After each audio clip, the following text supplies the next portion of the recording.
Ass. What did you just say to me?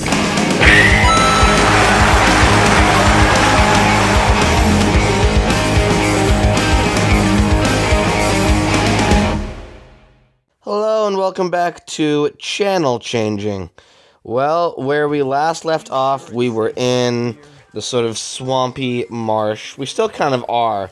I know they're saying that this is the lost jungle, but I don't know. Aside from the jungle rhythms playing in the background, I don't really feel much jungle here. Jungles, to me, they're more dense than this. This is still, I maintain, this is a swampy marsh. It just has a couple of vines, a couple of mushrooms, but then there's frogs. I know there are such a thing as, like, jungle frogs, but, like, there's too much sun here. It's too open. You know, there needs to be a big canopy of trees. And these are more like hills. So, anyway, it's gonna be, let's have another life update. I know I kind of was updating you on my life before, but I've done so much in the past few weeks that I'd kind of like to talk about it. So, you may recall a couple of episodes ago when I was doing the casino stage, and I was discussing my recent adventures in... Oh, that's some genuine sadness from Tails there. But anyway, we were in the casino, and I was talking about my recent experiences going to a wedding and being in a not too glamorous motel. And what I didn't relay, because it hadn't happened yet, is that was only a couple of weeks removed from another wedding that I had to go to, but this one was a bit different. For one thing, I was staying in a better hotel, but secondly, it was fascinating because whereas the first wedding I went to, I was more of a passenger, and a very distant passenger at that. The second one I went to, I had to do a job, because I've referenced this before, but I, once upon a long ago, had a job as a radio DJ. Prepare yourself for the, oh yeah, God, the Team Blast. I'm gonna have to start using this more because of those giant robots, but, essentially, I used to DJ at a college radio station, and that is not news to anyone, but while I did DJ at a college radio station, I took the opportunity while I had it to, in essence, like, freelance DJ a bit. You know, it's one of those things like you work out a muscle and you sort of... It's like, you know, even this in a way is working out a muscle because it works on trying to be improv-y and trying to, you know, be able to just freebase come up with commentary on the fly. But essentially, I used my DJ skills that I got from radio to DJ, like, different kinds of events. And I was asked to DJ this other wedding that I had to go to. So I was, you know, very accommodating. I was very grateful to get the opportunity. It was going to be a paid gig, which meant that I was actually going to be earning some money, which isn't something that happens very often. You know, this show, I put so much effort into this show, and I received no dividends for it, so it's not like I'm rolling in the cash, you know? So instead, it was like, hey, here's a chance to actually, you know, make some decent money. And I took the gig, and the thing you have to recognize of me is that I have a grand wealth of knowledge about certain genres of music. Now, I can tell you a lot about rock and roll music, you know, particularly that from what I call the golden age of rock, which is like 1965 to, I want to say, 84. You know, like, that was to me the golden age, and also in a way the silver age, which was the early 90s and the alt-rock revival. But beyond that, I don't pay attention to modern day pop music because I am not impressed by most of it. It all kind of sounds a bit samey. There's way too many synths for my liking. I outran the vine, which is always pleasant.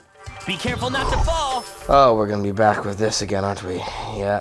And so it was one of those things where I had DJ'd a wedding before, but it was for a bit of an older couple of people, and they, happened to share the same taste in music that I did, so it was a very fun event. But this other one was me very much working out of my wheelhouse, because it was definitely what these people were looking for was a pop music playlist, and a very modern pop music playlist. And because it was out of my wheelhouse and I didn't really know anything about that style or genre or whatever, I really had to kind of acclimate myself into an arena of music which I was just naturally unfamiliar with. And that was very, very difficult, and it was a difficult job. It was definitely a learning curve on my end, because I had to start really exploring whole genres and artists and people who I'd paid little to no attention to in the past. And there were some discoveries I did make. I went, oh, that's very pleasant. There were some where I was like, don't regret not hearing it. And, it was one of those things where I really had to work at it, and it was a tricky scenario. I think in the future what I'll probably end up doing is I'll just sort of advertise what my skill level is at. Because the thing is, and I've talked about this before, I think, in the Sly playthrough, but as, I enter into the job market, as I enter into a time in my life where I need to really start thinking about an occupation, and, okay, I should have used Team Blast there, and I didn't, and that was dumb of me. But as I enter into an area of my life where I have to really start thinking about, how to sell yourself to employers, I think the big thing I need to start thinking about now is how I just sell myself in general. Because, it's a thing of I'm not a marketing kind of guy, and I've always sort of had this outlook of, well, if you can't take me, then you shouldn't, this ain't gonna work out. But I'm realizing now that I have to really think of what is the best way to cater myself towards employers and towards people who, are looking for it.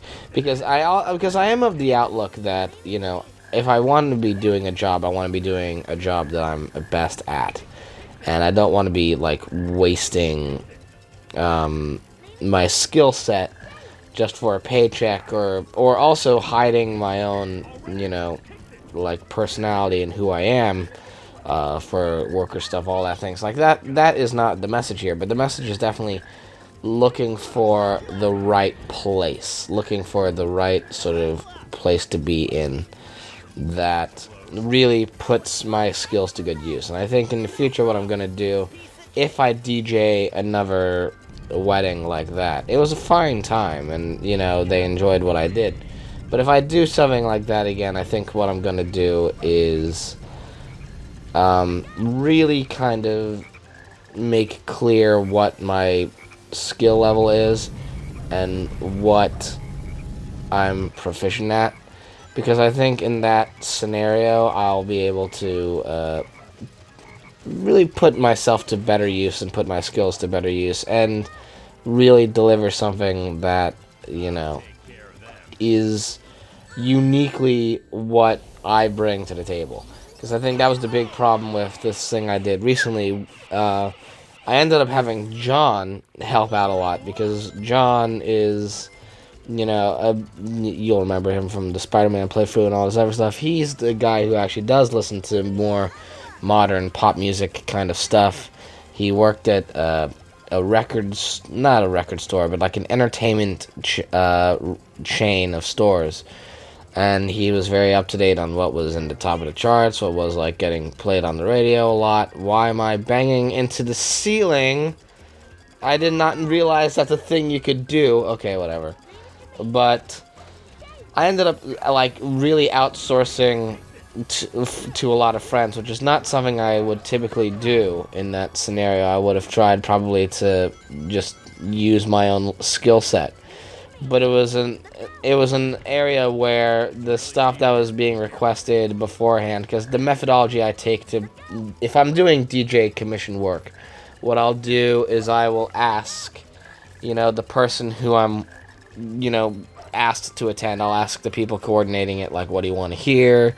What's the kind of style you really are looking for? What are specific songs you're looking for? And then I build a set list around those suggestions. Because then what is being played is definitely catered to the people who are the hosts and main source of the event, It's no good me making it purely what I want to listen to, because it's not my event in design, Like, if I was to say DJ my own event, oh my god, these vines. If I was like to host my own event and DJ it, you'd be hearing definitely a lot of stuff which caters to my own interests, but that's not the point of me DJing on commission. If I worked a radio station gig, if I was working for a radio station, I have to fit what I like or what I'm into their format of music, because that is what my job is. I'm not there to sell what I like by design. I'm there to incorporate what I like into something that an audience will like. And so in commission areas like that, I'm trying less to just be, here's what I like to listen to and I want to play it, and more a matter of, here's what the people who are hosting this event, this is the soundtrack they want, and what my job is to orchestrate that soundtrack and make sure that they are hearing what they want to hear, and it is the most applicable to their own tastes and interests.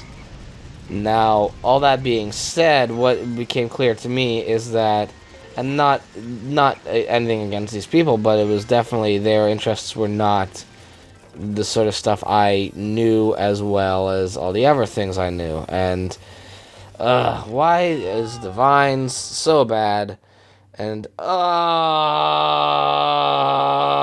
again. So anyway, basic gist of the story up till now is that I just need to know in future reference that if I do a gig like that again, I'm going to tell people beforehand that what I specialize in is like classic rock music and, 90s rock and, millennial alternative stuff like college rock sort of things. I think if I relay to people that that's what I'm good at, that then in future, if I do another commissioned DJ gig like that again, it'll be an easier and more rewarding process. Which is not to say I didn't have fun, because there is a part 2 to the story, which is that, I did end up having fun at the event. It was very nice. They paid me very handsomely. They gave me a nice little bottle of wine, which I have yet to, partake of. I know there's a sort of way to drink wine properly that I haven't mastered yet. But this is a story in 2 parts. So here's the thing. For all of you aspiring DJs out there, if there are any of you watching, the thing you have to realize, and this can go for people who attend parties as well, just general lessons to learn right now, okay? The thing you need to be aware of is that everyone thinks they can do your job better than you can, right? Like, everyone thinks they can. Even though if you're good at your job, you will know the effort and time and professionalism and smarts and knowledge it takes to do your job well, everyone thinks that if they had the chance, they could do your job better than you can. And like, everyone thinks this, but it is only when you could do this job better than I can. This gameplay job you could probably do better than I can. But the DJ thing, I don't think you can do as well as me. But the thing is that the lesson you have to know is that everyone thinks they can do your job better than you. But it's not until they get alcohol in them that they start enacting upon their philosophy that they can do your job better than you can. So, here's the thing. After about a month of slaving over the set list, getting everything timed out just right, making sure all the songs flowed into each other really well, and all this stuff, came the event. And, you know, being who I am, I wanted to try to appeal to as many people as possible. And to that end, I said, if you have a request for anything you want to hear, feel free to let me know what it is, right? Now, this one woman, I'm going to be keeping all names to no. I'm not going to say any names because I want to keep this as anonymous as possible. It'd be unprofessional of me to, like, name names. But I do want to tell this story because it's a perfect story. So, this one woman who was not a part of the wedding party, but was there at the wedding, took it upon herself to start coming over to my table and telling me how I wasn't playing things that were danceable. Now, mind you, this is, again, what this woman is hearing is the end result of a month's worth of effort and work, of tracking down material, of asking around with different friends, and getting the go-ahead from the bride and groom of the wedding themselves. So the actual people who are married have given this setlist the okay. Like, this is what is been worked on and slaved on for much time. And according to this woman, I am not playing danceable things. Now, mind you, it's the dinner hour. So, dancing has not even commenced yet. The dancing floor isn't open yet. And I've been soundtracking people eating the dinner trays. So, you know, patience is a virtue. But then comes the dancing hours, right? And I am playing everything that was requested of me to play by the bride and groom, and that which I could find, which I felt fit the mood very well. But no. This woman believes that she has better suggestions for what to play than I do. But I have a request bar there. I have a little stack of index cards, and I've tracked down a pen from the hotel room that I'm staying in. So, she wants to hear other things. Okay, write them on the request line, and then eventually I will maybe get around to playing them. Now, mind you, the operative word there is request, which is to say you are requesting a song gets heard. You are not demanding it, and by requesting it, you are asking, but it is not a guarantee. It's a request. It is a, I know someone here at this party wants to hear this song. If we get the chance and the time, they might get to hear it. Right? That's what a request is. But this woman believes she can now do my job better than me. So then the rest of the evening became this one woman with a glass of champagne and wine in her hand coming up to my table and drunkenly badgering me about what I was playing and what her requests were.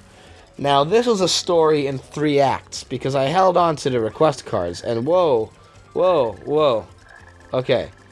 Oh, I know what this part is. I'm not prepared for this. I gotta go to song. Yeah, no. That was on me. But, oh, really? Back to the story. This is essentially a story in 3 acts. So, this one woman kept coming up and saying how I wasn't playing danceable things, but I had request cards there, so she would keep drunkenly making requests. Now, I did keep the request cards from the evening just because, you know, I didn't know where else to put them, so that I have them still. And I want to show you, I'll blur out the personal info stuff, but here's the first request. Now, as you can see, it's early in the evening, the penmanship's very nice, He's got a personal message to the bride and groom, and, you know, it's very, very clear and nice and lovely. That's fine, right? Then comes request number 2. Personal request is now gone. There is no more personal messages. This is now strictly for this one woman. And to add on top of that, we have now Leonard Richiel. This is how I see you. Now, you know, okay though, but like let's say let's give the benefit of the doubt. Maybe she just doesn't know the guy's name. You know, I think most people. This woman was of the age where she would know who Lionel Richie is, but maybe she's one of those people that just didn't pay much attention to the radio. And oh god, okay, well now, what is going on here? No, oh god, oh no. No! Ah, that wasn't supposed to happen!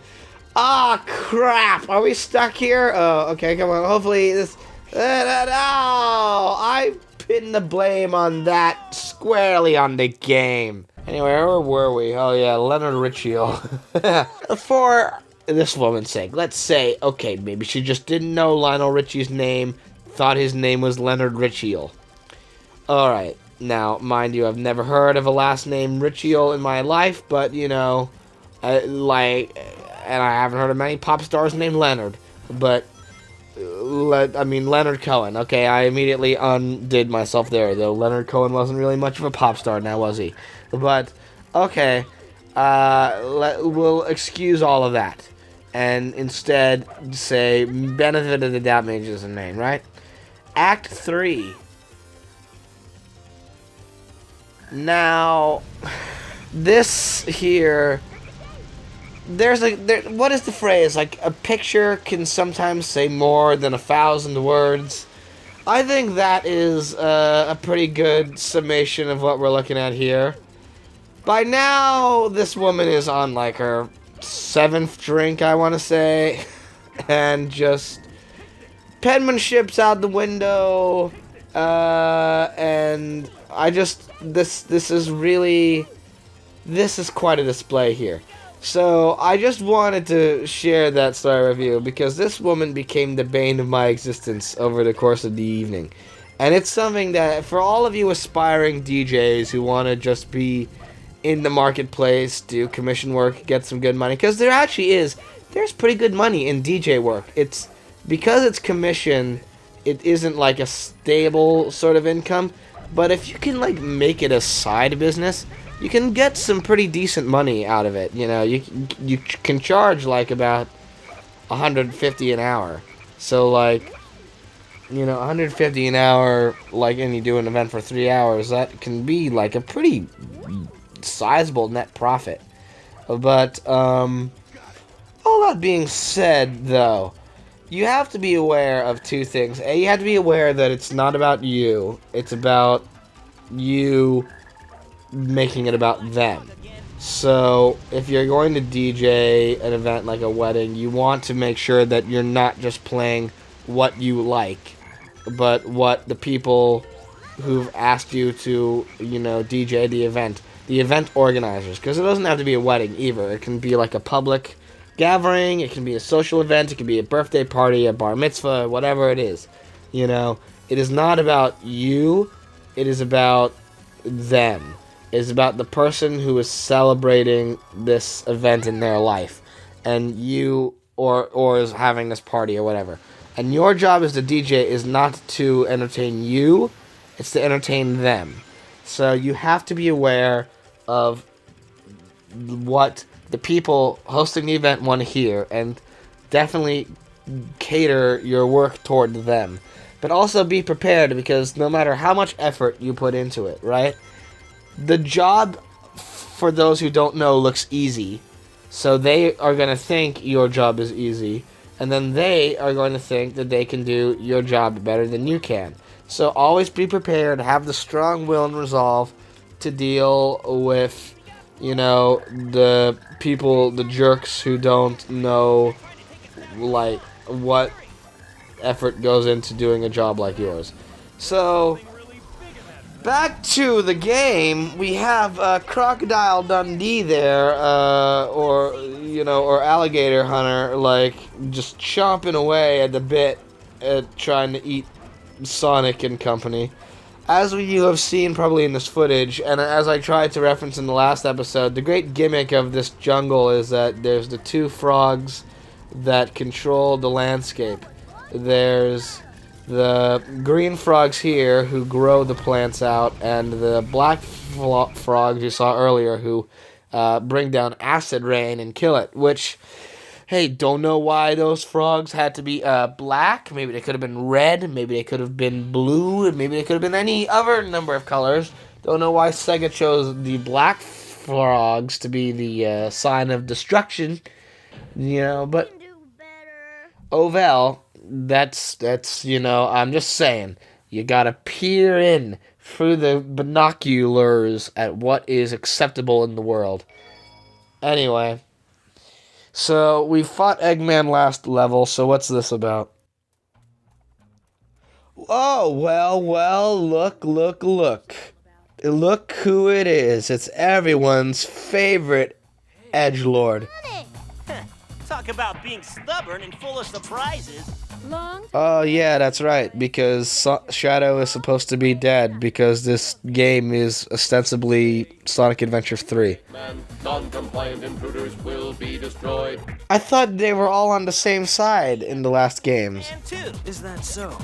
Well then, it'll be a date to die for. Oh! That's my line. Oh, no! No! Oh, that's such a chintzy line. Oh, and he's delivered it in such a chintzy way. Ah. And then Sonic wanted to take credit for that line.